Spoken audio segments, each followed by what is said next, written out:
इससे martial art सीखने ले जाऊं? Are you sure? धीरज की इस बात पर गुस्सा होते हुए रोहित ने उसे घूर के देखा। वैसे तो रोहित नहीं चाहता था कि आर्यन मार्शल आर्ट सीखे, क्योंकि आर्यन कमजोर था बाकी बच्चों से, मानसिक और शारीरिक तौर पर। लेकिन आजकल आर्यन की हरकतें कुछ ऐसी थीं कि रोहित को लगा कि मार्शल आर्ट सीखने से शायद आर्यन लड़कियों वाली हरकतें करना छोड़ दे।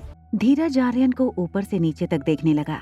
आर्यन के कमजोर हाथ पांव और सुस्त आंखें देखकर धीरज को इस बात का यकीन था कि बलबीर सर आर्यन को कभी सेलेक्ट नहीं करेंगे। मगर ये रोहित की शर्त थी कि अगर धीरज को बलबीर सर से ट्रेनिंग लेनी है तो उसे आर्यन को अपने साथ ले जाना होगा। Presidential suite 2402। जैसे ही अनिका अपने स्वीट में वापस आई, अनिका ने अपना पर्स सोफे पर फेंका। अभी वो रिलैक्स कर ही रही थी कि उसके पर्स में फोन बजने लगा। उसने फोन निकाला और बिना देखे कि किसका फोन है, उसने फोन उठाकर कान में लगा लिया। कब तक प्रैक्टिस से भागती फिरोगी?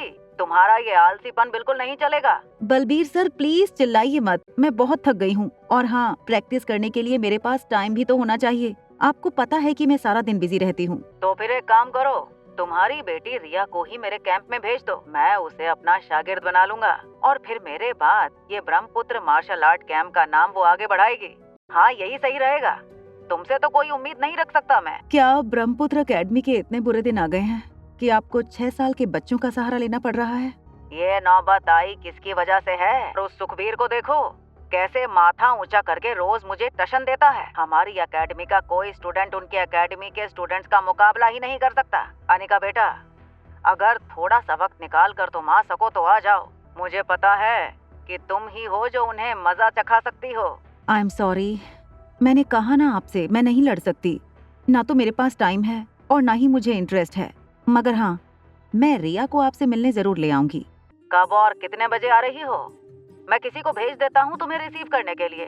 बलबीर सर, मैं कोई बच्ची नहीं हूँ, मैं खुद आ जाऊंगी रिया को लेकर। रिया दौड़कर मेन डोर का दरवाजा खोलकर बाहर निकल गई। बाहर निकलते ही उसने अपना हेडफोन फिर से पहन लिया। रिया, सनी और आर्यन कॉन्फ्रेंस कॉल पर एक दूसरे के साथ बात कर रहे थे। रिया जल्दी छुप जाओ, डैडी बाहर निकल रहे हैं। जैसे ही रोहित ने दरवाजा खोला, रिया जल्दी से स्टेयरकेस में जाकर छुप गई। तभी उसे अपने दरवाजे के बाहर एक नोट मिला। उस नोट में लिखा था, meet me in my room in some time, presidential suite 2402। Rohit ने सरप्राइज होकर यहाँ वहाँ देखा और इससे पहले कोई उसे नोट पढ़ते हुए देखे, वो अंदर चला गया। First target achieved. क्या तुम दोनों ने वो दवाई उन दोनों को पिला दी थी? हाँ, मैंने पानी के जग में वो दवाई मिला दी थी। हाँ, मैंने भी यही किया और डैड ने उसे पी लिया। बस तुम दोनों प्रार्थना करो कि दवाई का असर जल्दी शुरू हो जाए। रोहित अपने स्वीट में बेचैन होकर घूम रहा था।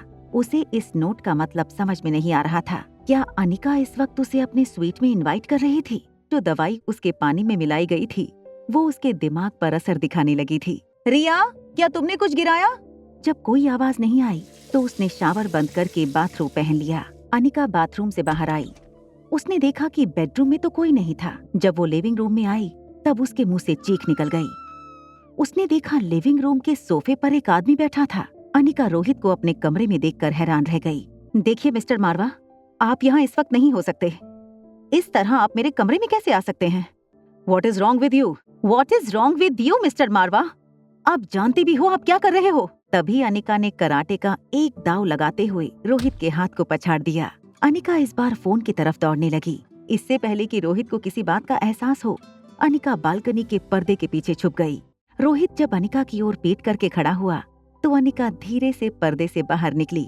अच्छा, तो तुम्हें भी किसी ने किया है? अनिका की ये बात सुनकर रोहित हैरानी से अनिका को देखने लगा।